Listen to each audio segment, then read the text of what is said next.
Ce film s'inspire du fascicule Montpellier à pied, édité par la Fédération française de la randonnée pédestre dans sa collection Rando citadine.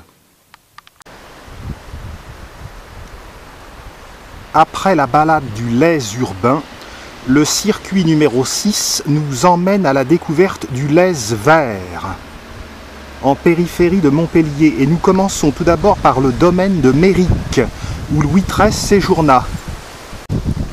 Étendu sur 14 hectares, dont 12 ont été cédés à la municipalité de Montpellier en 1992, le domaine de Méric a appartenu à la famille du peintre impressionniste Frédéric Bazille, mort à 28 ans pendant la guerre de 1870. Des œuvres du peintre Bazille, qui connaissait Sisley et Monet, sont exposées au musée Fabre. Ce parc est un enchantement au printemps, nombreuses fleurs de toutes couleurs.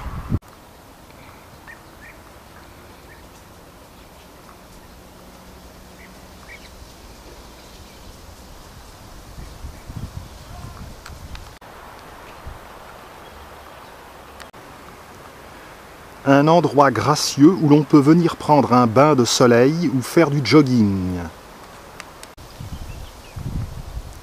C'est également un endroit où de nombreuses essences d'arbres sont recensées, un arboretum intéressant. Un projet de mise en valeur du domaine est à l'étude.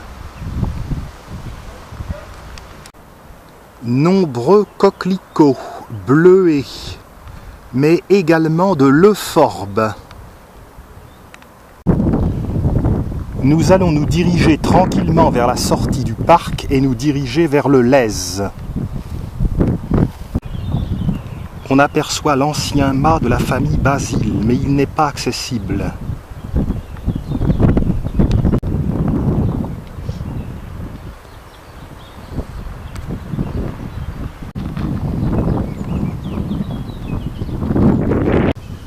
Le verger.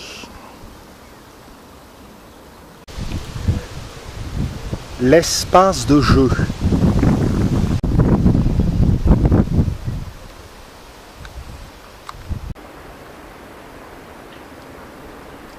Cyprès et séquoia.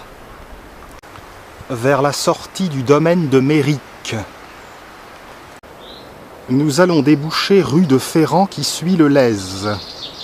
Il faut longer le mur de soutènement de la terrasse pour arriver à la sortie du parc par un petit chemin.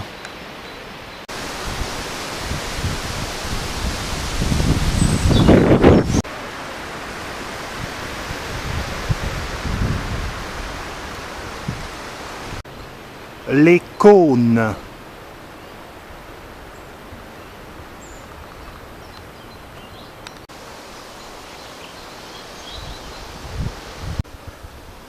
Nous descendons la rue de Ferrand. Le mur de pierre sèche est un vestige d'un ancien chemin du XIXe siècle.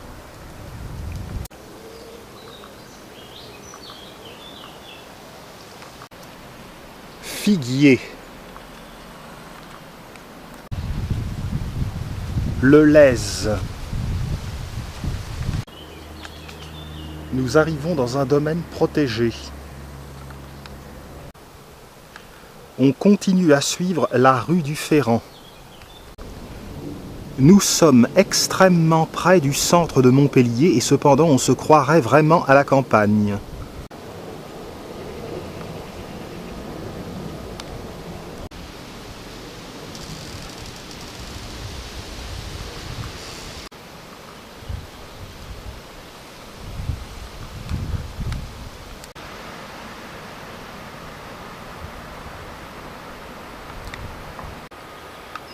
La rue de Ferrand se poursuit. Cette escapade de bon matin offre un bon bol d'air.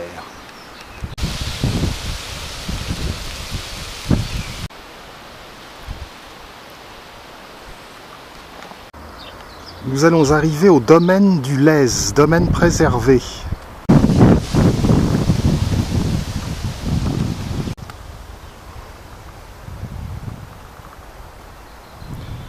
Henri de Lunaret est également la personne qui a fait don du zoo à Montpellier.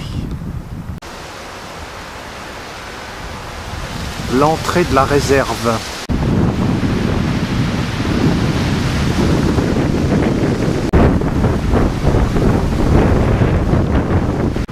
Il faut être prudent avec le sentier qui descend vers les rives du Lez. C'est très rocailleux. La végétation est particulièrement touffue.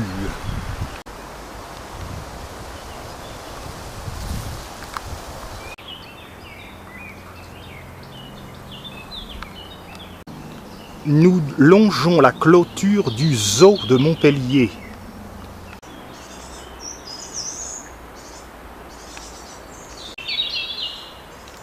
Le Lez se laisse apercevoir entre les branches. Nous sommes vraiment dans un bois en bord de rivière. Un curieux arbre siamois.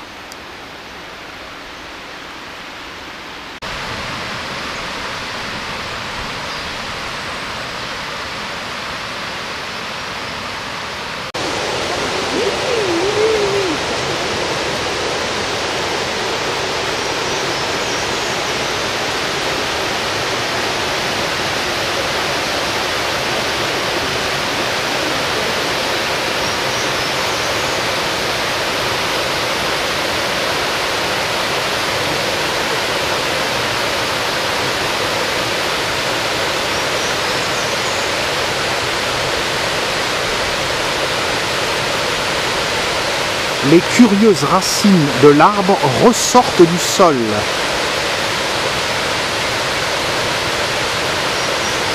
Quant à ce vieux platane, ses racines à lui aussi sont extraordinaires.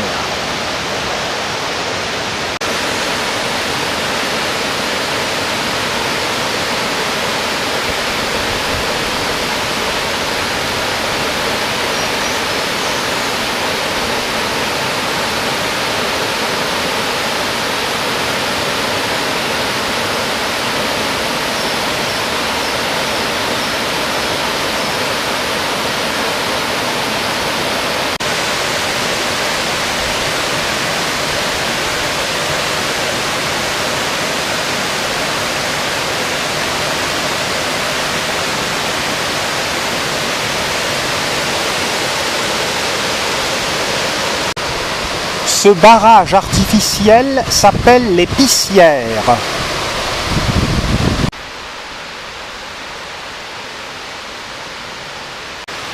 Les arbres ont ici des formes étranges.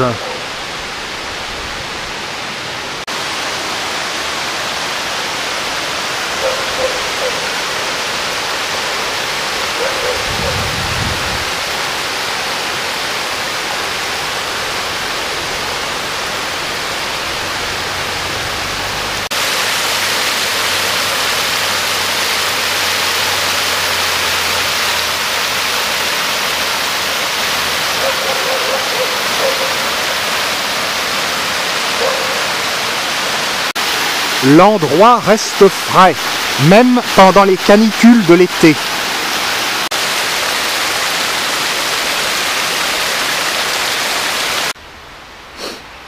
En amont, le Lez est plus tranquille.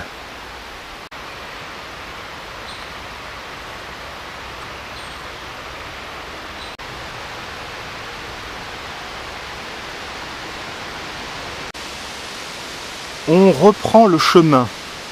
Dans cet endroit, l'espace préservé du Lez. Les platanes sont remarquablement longilignes et élancés jusqu'au sommet.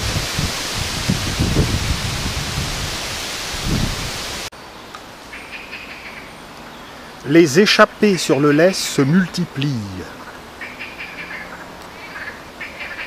Un petit îlot rempli de verdure et un bras du Lez.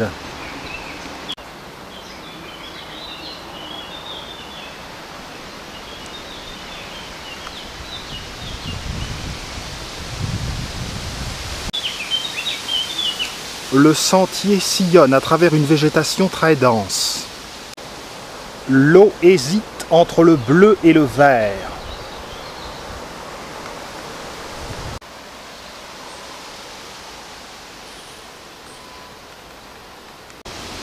Un ravin en contrebas indique que le Lèze passe sûrement ici lors de ses crues. Le chemin redevient caillouteux.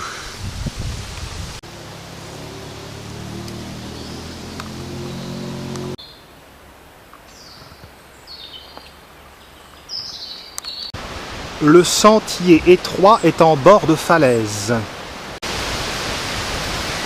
L'autre rive. Le sentier alterne avec des passages de bois.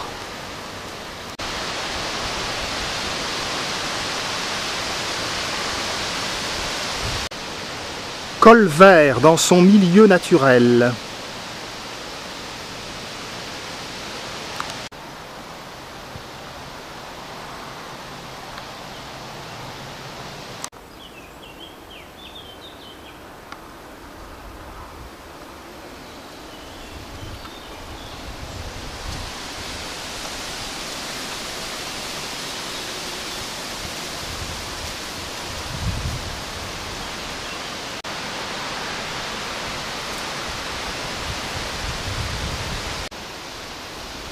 Le passage réputé délicat ne l'est en réalité pas tant que ça, mais il peut être dangereux avec des enfants.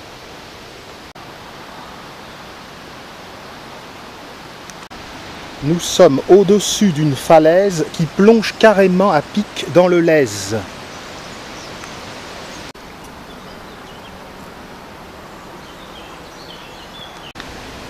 Poursuivons.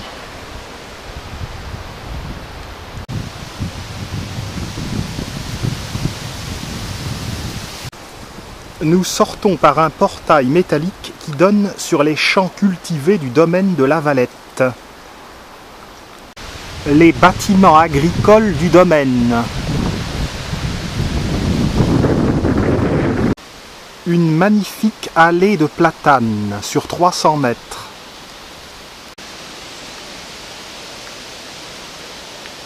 Un bel alignement.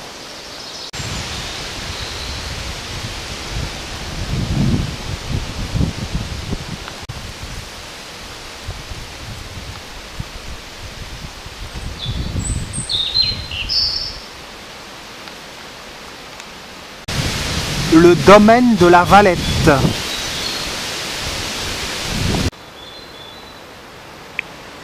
J'ai lu quelque part que le coquelicot est une espèce en voie de disparition. On ne le croirait pas.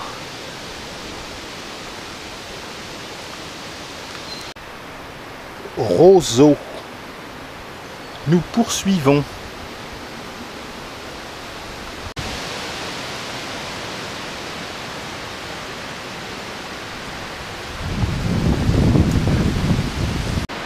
Ancienne orphelinat de Henri de Lunaret.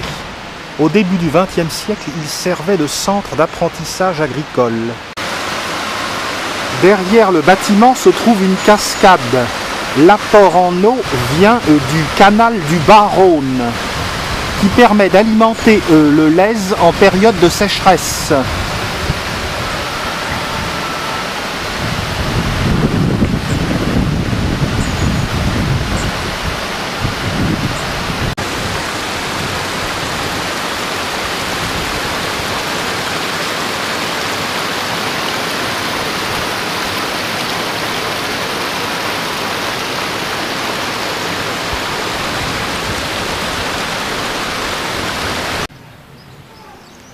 L'ancienne orphelinat.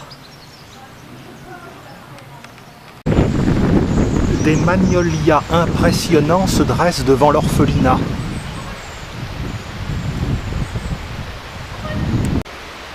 Nous nous engageons dans un arboretum qui comporte des arbres tant communs que centenaires, mais également des espèces rarissimes. Bambou. Parmi les espèces communes, des magnolias, des cyprès, des platanes, des chênes, des bambous, des cèdres. À cet endroit se situe l'école de canoë-kayak. Parmi les espèces rares de l'arboretum, liquidambar, cyprès chauve, if, oranger des Osages, noyer d'Amérique, orme du Caucase.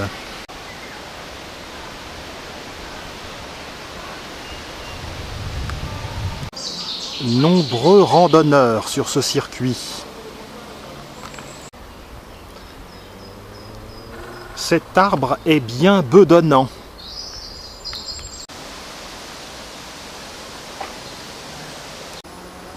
Pas de kayakistes le matin.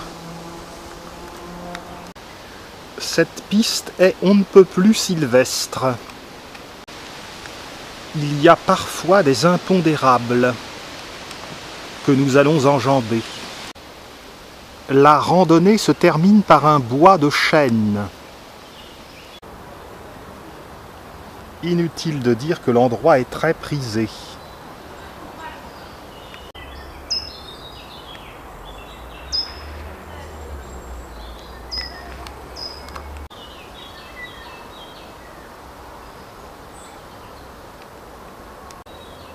Voici un chêne qui n'a pas l'air tout jeune. Mais il est encore bien feuillu. Nous arrivons à proximité des installations d'Agropolis, Montpellier ayant investi dans l'industrie agroalimentaire.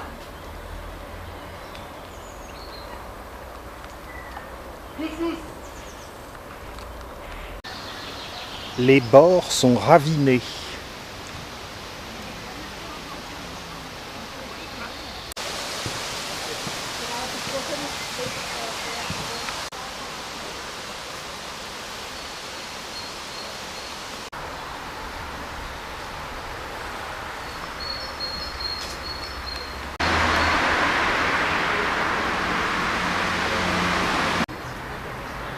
Le petit sentier nous ramène à la fin de notre excursion.